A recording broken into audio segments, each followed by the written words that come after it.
வணக்க மக்களே, சட்டமன்ற கிடைக்கப்பெற்ற மிக முக்கிய தகவல் ஒன்று வெளியாகி இருக்கிறதாம். கூட்டணியை சொல்லுங்க, பிறகு தொகுதி பங்கீடை பற்றி பேசலாமா? பிரேமலதாவுக்கு பிரஷர் போடும் திமுக அதிமுகவா? வாங்க வீடியோவை முழுமையாக்கலாம். அதாவது தமிழகத்தில் வரக்கூடிய இந்த 2026 சட்டமன்ற தேர்தலானது இன்னும் சில காலம் மட்டுமே இருக்கும் நிலையில்தான் அனைத்து கட்சிகளுமே தங்கள் கூட்டணி தொகுதி பங்கீடென அரசியலிலே மும்பாரமாக செயல்பட்டு வருகிறதா. அந்த வகையில்தான் இன்று வரை யாருடன் நாங்கள் கூட்டணி என்பதை அறிவிக்கப்படாத சூழல்தான் தேமுதிக போன்ற கட்சிகள் எல்லாம் இன்று வரை அறிவிக்கப்படாத சூழல் தமிழக அரசியலிலே புதிய மாற்றத்தை எல்லாம் ஏற்படுத்தி கொண்டிருக்கிறதா. அதாவது திமுக மற்றும் அதிமுக ஆகிய இரு கட்சிகளுடன் தான் தேமுதிக போச்சில பிரேமலதா விஜயகாந்த் அவர்கள் கூட்டணியான பேச்சுவார்த்தை எல்லாம் பேசி வரும் சூழல்தான் கூட்டணியை இதுவரை உறுதி செய்யப்படாத விவாதமாக மாறியிருக்கிறதா.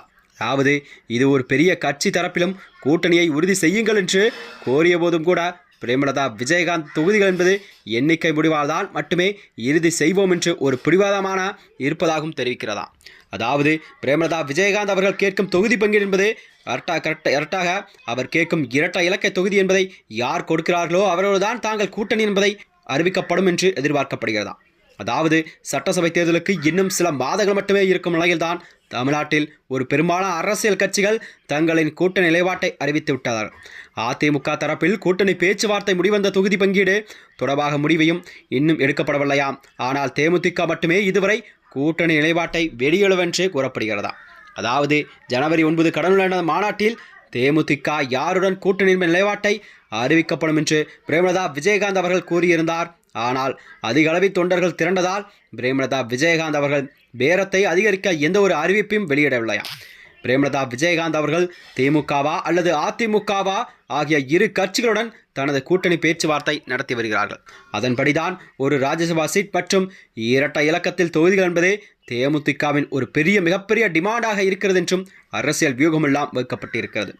ஆனால் திமுக தரப்பிலோ, அதாவது தேமுதிகவுக்கு 8 தொகுதி வரை கண்டிப்பாக ஒதுக்கப்படும், அது மட்டுமின்றி ஒரு ராஜ்யசபா சீட் என்பது சான்ஸாக கொடுக்கப்படும் என்று எதிர்பார்க்கப்படுகிறது.